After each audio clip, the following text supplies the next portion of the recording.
말씀 제가 읽겠습니다. 모세가 눈의 아들 여호수아에게 안수하였으므로 그에게 지혜의 영이 충만하니 이스라엘 아멘. 자손이 여호와께서 모세에게 명령하신 대로 여호수아의 말을 순종하였더라. 아멘. 아멘. 지난 시간에는 하나님이 거절하시는 기도로도 충분하다 하는 말씀을 생각했습니다. 지금 모세 시대가 종언에 이르렀습니다. 이제 11절까지 하고 모세 시대가 막을 내립니다. 10월 26일인가에 이러한 말씀을 한 것 같은데 본문에 따라서 다시 한번 또 참고하겠습니다. 사상이 없는 개인은 헛것입니다. 짐승과 다를 바 없습니다. 사상이 없는 나라는 망합니다. 여러분, 북한은 사상교육에 목숨을 겁니다. 그런데도 망하고 있습니다. 왜 그렇습니까? 먹을 게 없기 때문에 그렇습니다. 경제가 허술하기 때문에 사상이 투철해도 망하고 있습니다. 남한은 어떻습니까? 경제가 흥왕합니다. 먹을 거 마실 것은 충분합니다. 그런데 어떻습니까? 망하고 있습니다. 왜 그렇습니까? 사상이 없기 때문입니다. 남한에는 국민 전체에 사상이랄 게 없습니다, 딱히. 그래서 경제가 흥왕한데도 망하고 있습니다. 이 모세 시대가 문을 이제 닫게 되고 바로 여호수아가 이어받아서 정복 시대로 들어갑니다. 그런데 모세 시대가 광야에서 40년 펼쳐졌는데 그 교인들이 그 국민들이 사상 교육이 됐습니까? 안 됐습니다. 율법은 받았지만 그것이 내면적으로 교육화되는 일은 하지 못했습니다. 이어서 정복시대에 들어갑니다. 여호수아. 정복시대에 이 사람들이 율법을 가지고 그것을 내면으로 사상화하는 작업에 돌입을 했습니까? 하지 못했습니다. 뭐 그렇다고 칩시다.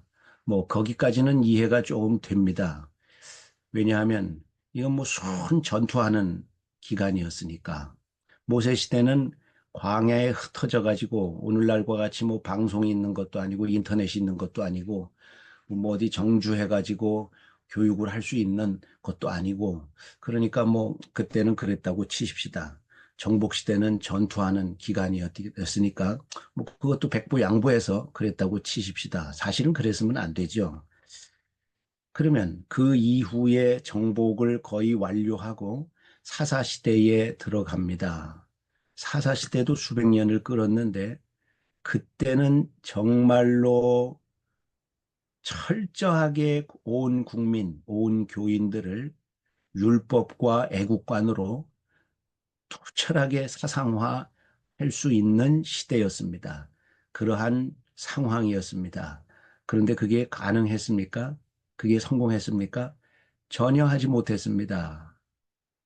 오히려 여호수아를 알지 못하는, 모세를 알지 못하는, 율법을 알지 못하는 그런 허술한 그러한 시대로 전락하고 말았습니다. 그 다음에 사람들이 때를 써서 이래서는 안 되겠다. 이게 국가의 모습이 안 되겠다. 우리가 국가의 모습을 갖춰야겠다. 하고 엉뚱한 생각을 해가지고 왕정을 요구했습니다. 그래서 왕정 시대에 들어갔습니다. 사울부터 이스라엘 유다 마지막 왕까지 북이스라엘은 약 300년, 남유다는 약 500년을 존속했습니다. 충분히 하나님의 나라로서 이 율법과 애국관으로 사상화했어야 됩니다. 예. 그게 실현됐습니까? 전혀 되지 않았습니다. 가끔 선한 유다의 왕들이 일어나서 하나님의 율법을 온 국민, 온 교인들에게 가르치려고 애를 썼지만 역부족이었습니다. 그래서 결국 하나님의 나라가 문을 닫고 말았습니다. 사상이 없는 개인은 헛것이고 사상이 없는 나라는 망합니다. 율법과 애국관으로 철저하게 사람들을, 교인들을, 국민들을 사상화해야 됩니다. 이게 지금 이스라엘이잖아요. 예? 하나님의 율법과, 물론 이스라엘 국민 전 세계 한 1600만 정도 된다고 하는데 그 사람들이 전부 뭐 보수적인 그런 토철한 그런 율법관을 가지고 있는 것은 아닙니다. 그러나 이스라엘 전체를 이끌고 가는 주도 세력들은 철저한 율법, 철저한 애국관으로 무장되어 있는 사람들입니다. 뼛속까지 율법과 애국으로 사상화되어 있는 사람들입니다. 그 사람들이 전면에 나서서 이스라엘의 정책들을 결정합니다. 그러니까 이스라엘 국민 전체가 그리로 가고 있는 것입니다. 사상화되어 있습니다. 여러분,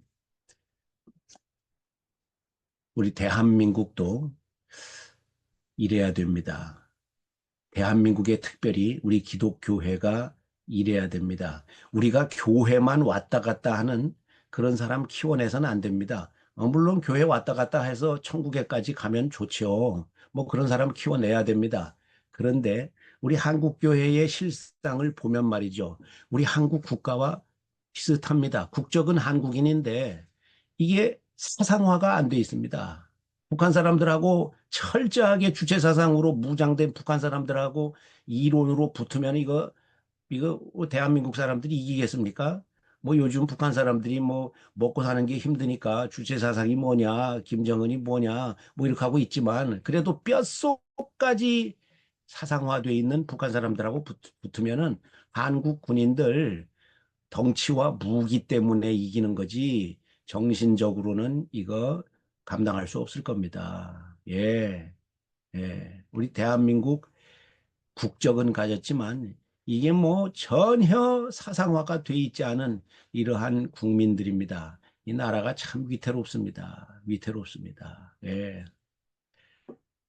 대한민국 교인들은 어떻습니까? 숫자는 많다고 뭐 허수 가지고 자랑을 하고 목소리 크고 예 이렇게 하지만 이거 뚜껑 열어보니까 이거 철저한 예수쟁이 철저한 예수쟁이들 예? 목숨을 걸고 예수님 앞에 예수님과 함께 동행할 그러한 사람들로 우리가 그렇게 무장됐습니까? 네, 사상화해야 됩니다.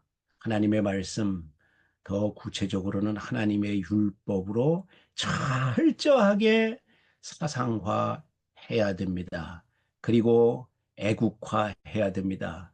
이승만 대통령의 건국 정신, 그리고 박정희 대통령의 부국 정신을 잘 배워서 하나님이 대한민국을 어떻게 세우셨는가, 왜 세우셨는가, 앞으로 어떻게 우리가 해야 될 것인가, 이것을 뼛속까지 새겨놓은 그러한 우리 후세대들로 키워내야 합니다. 그래야 대한민국이 희망이 있고 우리 교회들이 희망이 있습니다. 그렇지 않으면 허당입니다. 허당입니다. 무너져 내릴 겁니다. 예. 지금 무너져 내리잖아요.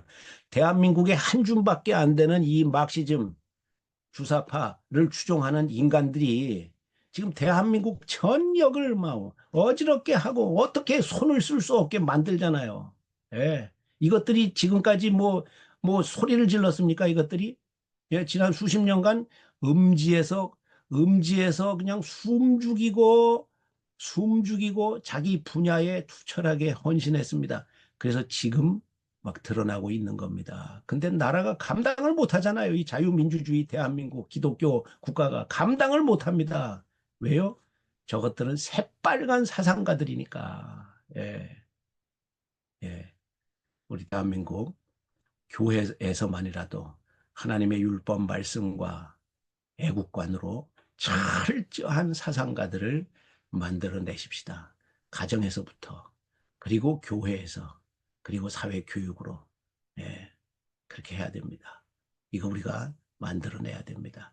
기도합니다. 하나님 우리 아버지, 우리 대한민국 교회가 철저한 예수쟁이들, 철저한 예수주의자들, 철저한 애국주의자들로 사상화되는 그러한 교회, 그러한 교인, 그러한 후손들을 만들어내어서 이 교회가 앞으로 살아나고 이 한국이 살아나는 그러한 일들 우리를 통해서 만들어 주시옵소서. 예수님 이름으로 기도하옵나이다. 아멘.